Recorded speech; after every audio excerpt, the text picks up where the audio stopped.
my name is Sophia, and welcome to The Show Must Go On.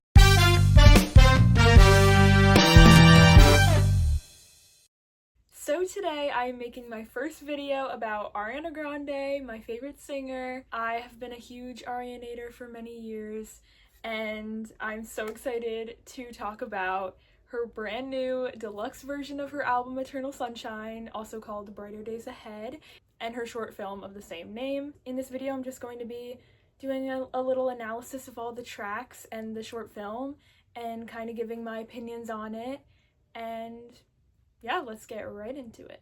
Okay, so first I'm going to talk about all of the new deluxe tracks in order.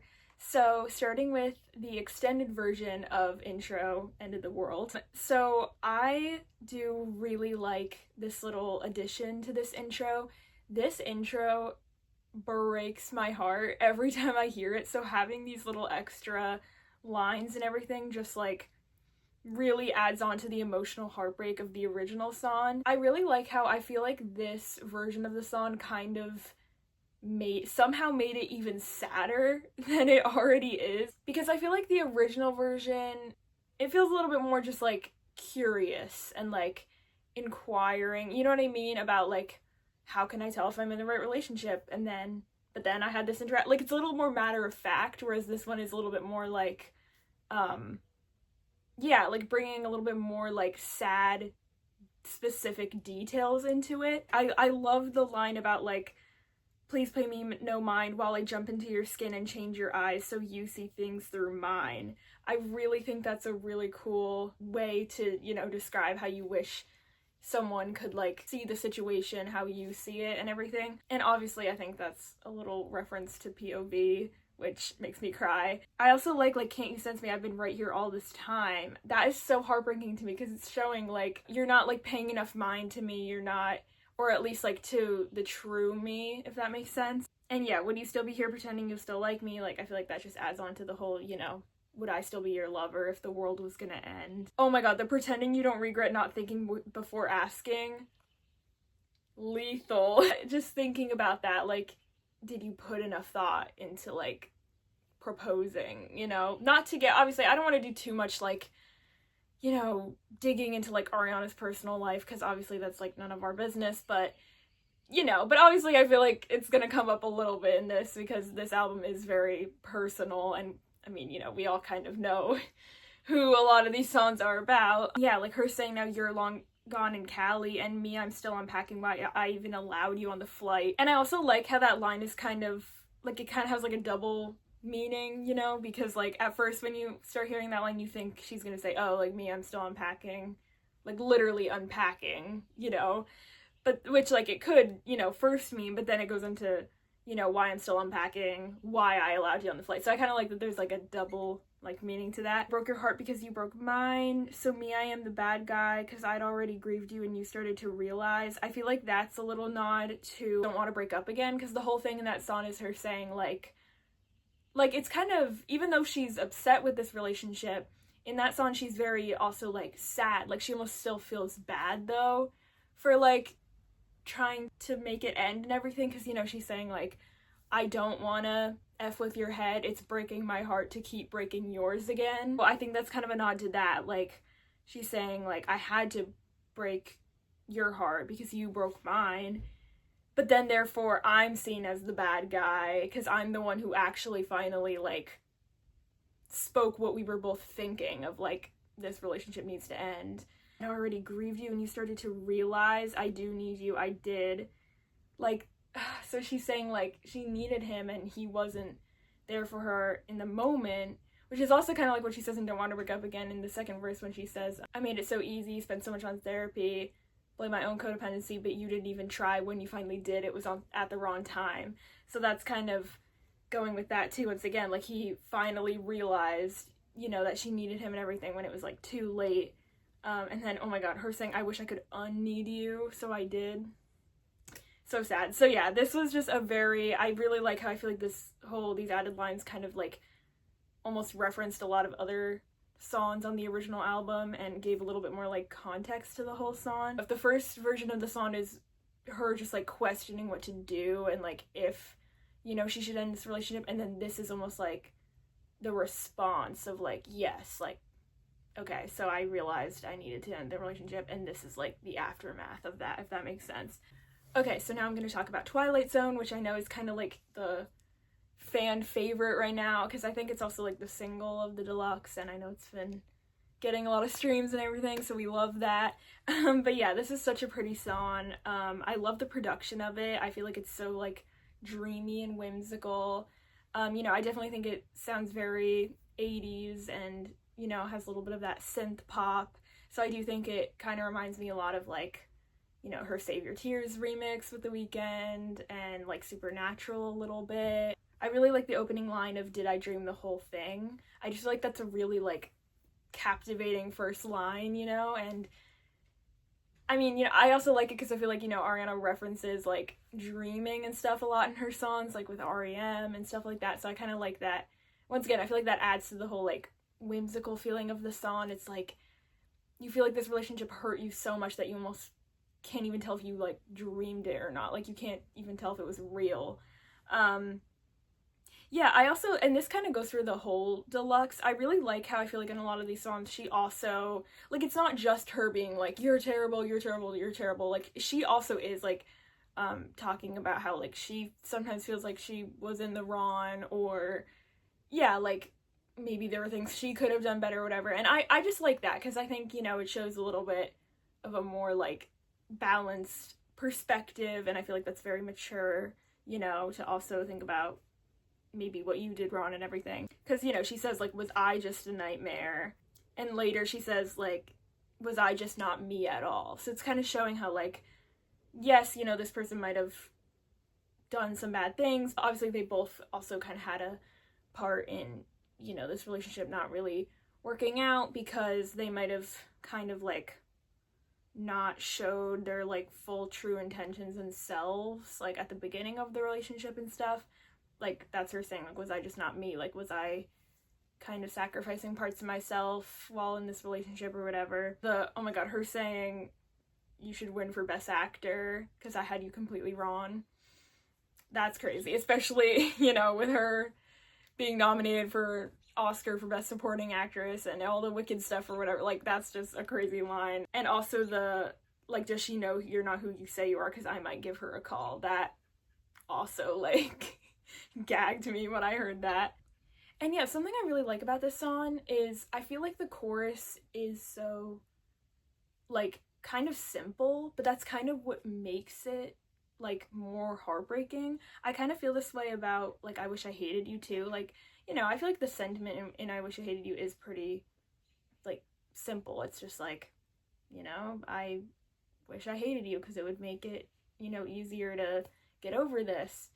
And like in this, it's just like, it's not like I'm not over you, but sometimes I just can't believe it happened. Like, it's kind of simple, but I feel like that almost, once again, makes it more sad than if she was like saying all this stuff in it, because I don't know, like there's something about, because I feel like sometimes when you're really at your lowest and you're really going through heartbreak or sadness of any kind, you almost just like don't have many words, you know, because you're just like, I can't even process like what happened, you know what I mean? So it's almost like more heartbreaking for her to just be like, I just can't believe it happened. And I also really liked when she says like, why do I still protect you? And of course she goes into pretend these songs aren't about you, which is crazy.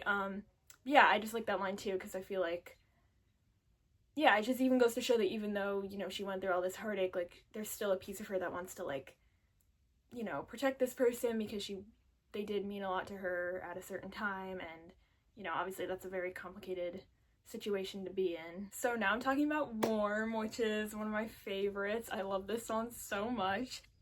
I just think this song is so sweet. Like, just the whole sentiment of it is just, like, beautiful, and oh my god, I just said the pre-chorus goes so hard. Like, I love the I'll be higher than the exosphere line. I think that's so cool. Of course, Ariana, I love how she always knows all these little, you know, like, space terms and references. That's another thing. I think this whole project also just, like, I love because it really almost goes back to Ariana's roots of loving very, like, you know, sci-fi things and, like, space and everything, like NASA and all that stuff. And yeah, and I also like how in the pre-chorus she says, like, I won't come down for you. So I like that because it's her saying, like, yes, like, you know, I want this relationship because I like you, but at the same time, if you're not going to meet my standards, I'm not going to lower my standards for you. So I really like that because, you know, we love a woman not settling for anything less than what she needs and wants. And yeah, I just like that sentiment of, like, I'm cool on my own, but it's warmer in your arms. Like, once again, it's kind of a simple sentiment, but it's very sweet, I think. And I also, oh my god, I think my favorite part of the whole song is when she goes, because it's nice to unravel tears how they travel, happy ones tonight. I like, just melodically, I love that part of the song, but I also love the lyric of it. It's just so sweet how she said, like, you know, talking about tears, and then, but it's happy ones this time. And obviously, you know, we've also had a lot of mentions of tears in Ariana's songs, like No Tears Left to Cry and My Everything and all that, so I also really like that. Oh yeah, I also like how she has a little holding space reference, although she did say that she wrote this actually before the whole holding space thing happened, so that's pretty funny. Oh, I also thought it was crazy when she says, will you love me like it's true, or am I just on your to-do list? Like, oh my god. Once again, kind of going to the whole theme of, like, you know, I'm not gonna lower my expectations. Oh yeah, and I also like that line too about the, like, I won't come down for you, because I think it also kind of is I think it also goes hand in hand with Past Life, which obviously I'll talk about later, but because in Past Life she says, might F around and elevate my expectations, and then in this she's saying, you know, I won't come down for you, like, I'm not gonna lower my expectations. Then I also said I love the overlapping parts in the bridge, like, I love how they're all, like, going over each other, and it just, oh, it sounds so beautiful. The whole, like, on my lips is your invitation, I love that part so much. And I just have to say also, I listened to this song, like, the day after it came out. I was, like, on the boardwalk, and I was just, like, I had this in my ears, looking at the ocean and, like, feeling the breeze, and it was, like, it was such an experience. So now I'm talking about Dandelion, which is my other favorite. Oh my god, I love this song so much. It is just such a bop. Oh my gosh. I also have to say, I do think, like, this and Past Life low-key give me, like, a little bit of Thank You Next vibes.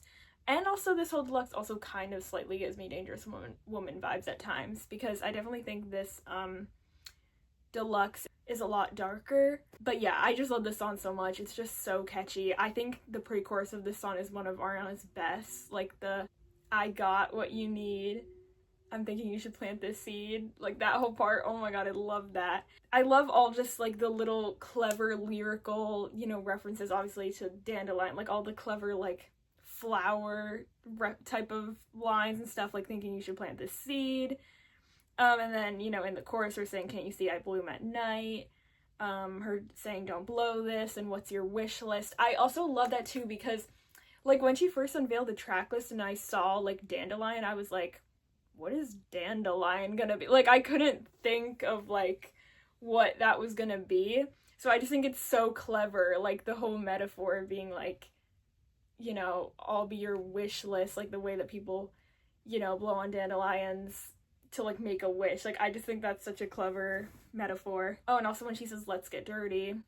I also think that's another, I like how it's kind of, once again, like, almost a, like, double meaning, because, you know, we all know what it means. I don't know, it makes me think of, you know, flowers and, like, literal dirt in the ground. I love the bridge of this song, like, her just saying, like, you know me, I'm just being honest. Like, I just love that, and I love the harmonies at that part and everything. Okay, so now talking about Past Life. So I also love this song so much. I mean, of course, I love all these songs. But I think this song is so cool because I think the production is so, like, different and interesting. Like, I love the very, like, dark, like, strings. I think that's so cool, especially because I feel like it's such a great, like, antithesis to Positions, because Positions has a lot of strings on it, but the whole album feels very, like, light, and, you know, even though she's singing about a lot of, like, dirty things, it sounds very, like, Disney princess-like almost with the strings and everything. Whereas on this, it has the same strings as, like, the Position songs, but it's, like, darker. So it's almost like showing, you know, how this relationship, you know, turned bad.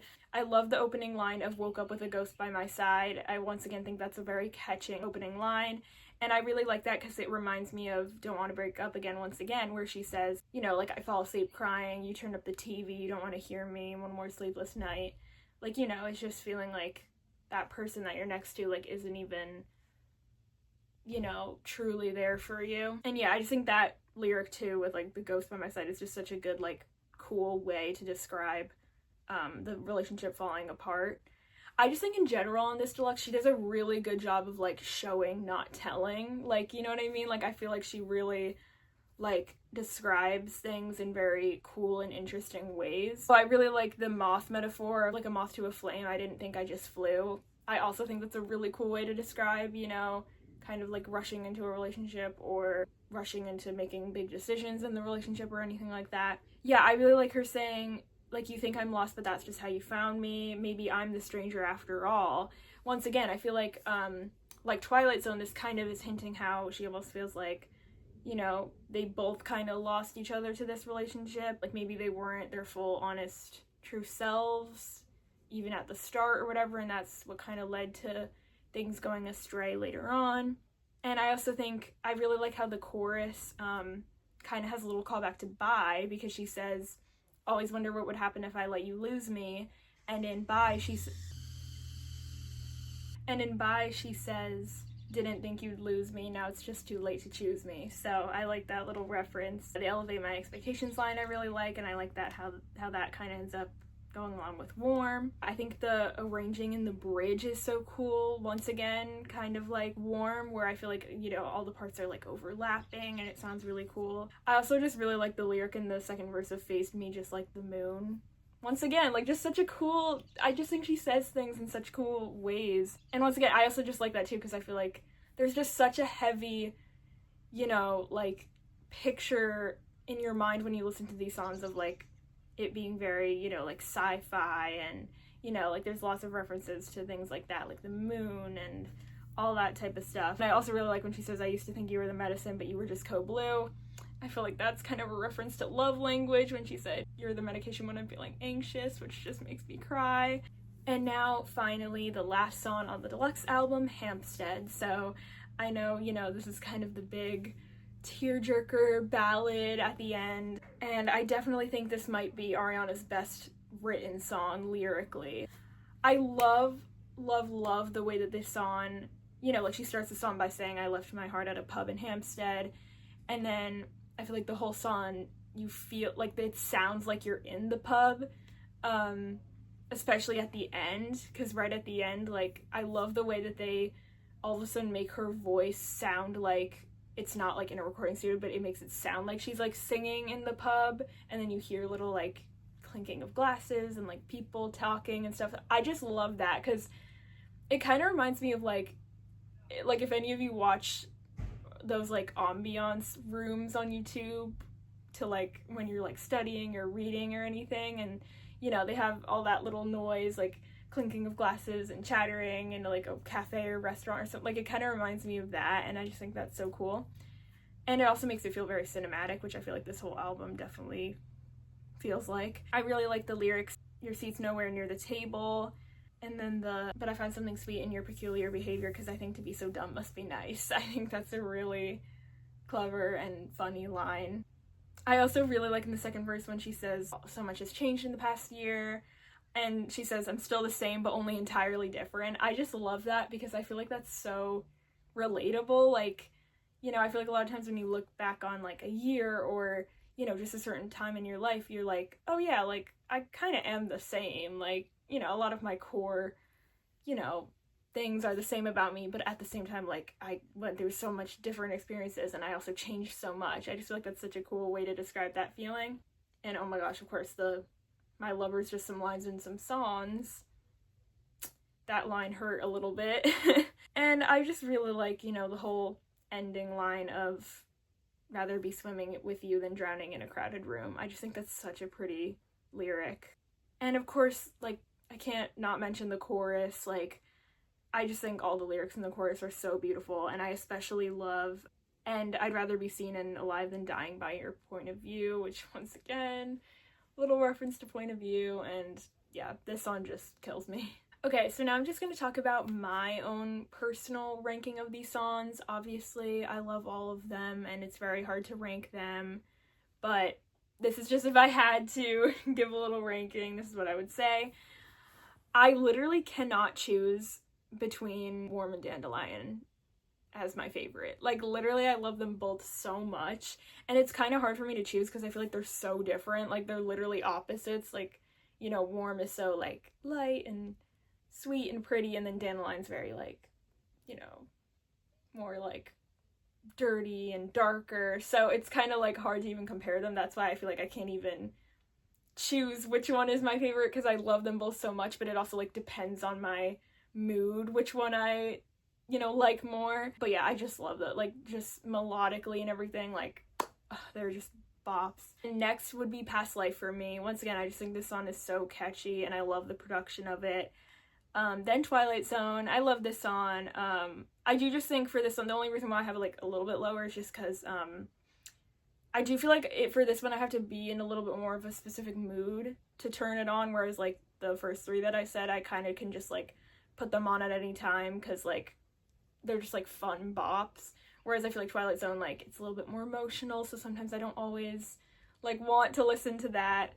I mean, I know Past Life is emotional, like, with the lyrics, too, but I feel like the beat is more, I don't know, like, not as sad sounding. And then next I have Hampstead, which I know I might get hate for that, but I still love this song. I'm just not the hugest fan of ballads typically. Like, I love this ballad, but just, like, all in all, like, I gravitate more towards upbeat songs than ballads, so that's just why. But I still love it, but kind of like Twilight Zone, I kind of have to be in, like, the mood, you know, to listen to that. I don't just, like, always put it on. And then I have The End of the World Extended, even though, once again, I do love it, but I don't know, the melody of the extended lyrics didn't stick out to me just as much as, like, those other songs that I described. And, you know, I also just think it's hard to compare because a lot of the song is also just, you know, a song that we already knew. So that's my personal ranking. I think, personally, like, a good deluxe album should still maintain consistency with the original album,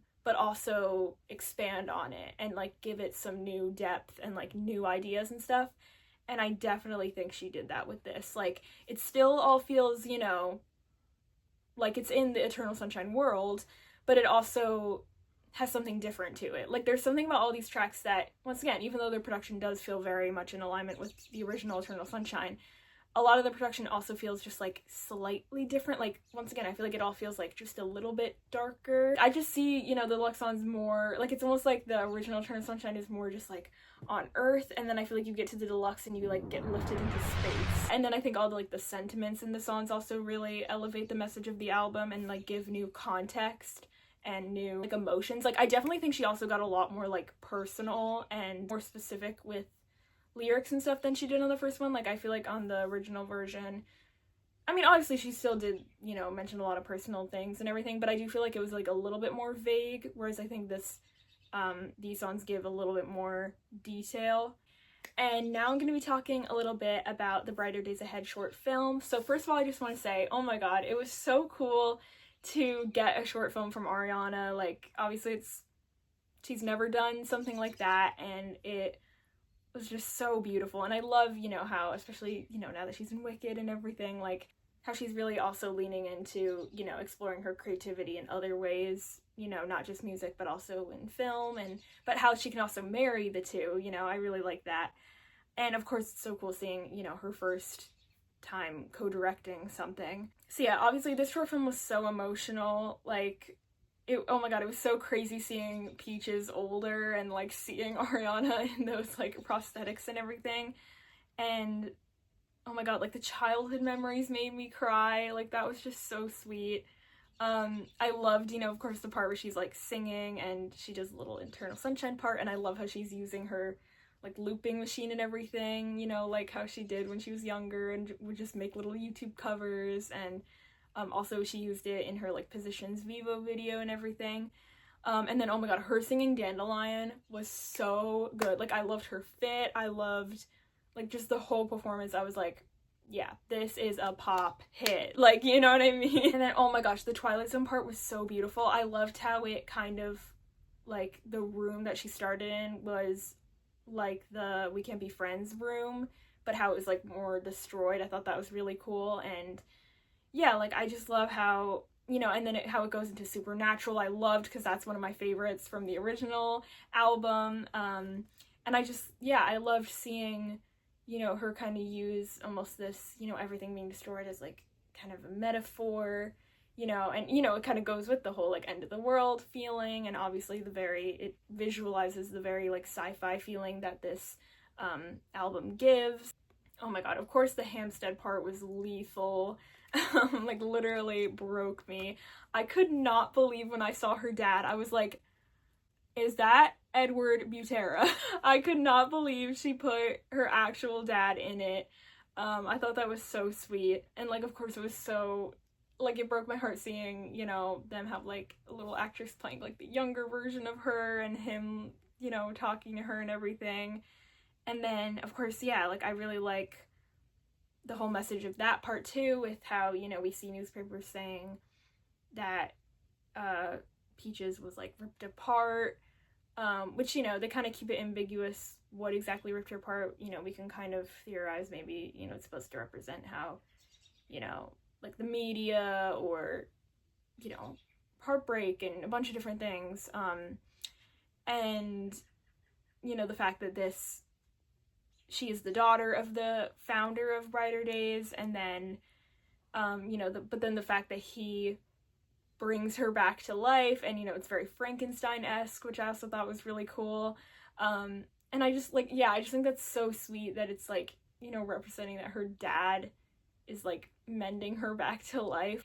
And I also like how, you know, it kind of, like, at first it wasn't working, but then, you know, the chorus comes back in, and that, so it's almost also showing how, like, music kind of is like reviving her. Yeah, I just think this short film was a great way to close out the era. I'm so sad to say that, but it did say in the description of the video, like, something like, this short film is a beautiful, like, close to this chapter or something. So, of course, I am so sad that this era is ending, because it has been such a beautiful one, and I just love it so much, but I do think it was such a beautiful way to close it out. Yeah, I'm so excited for what's in store next for Ariana. I mean, you know, I know this might be the last bit of music that we get for a little while, but honestly, like, that's fine, because I am so content with this. Like, she gave us so much, and of course I love just seeing her thrive in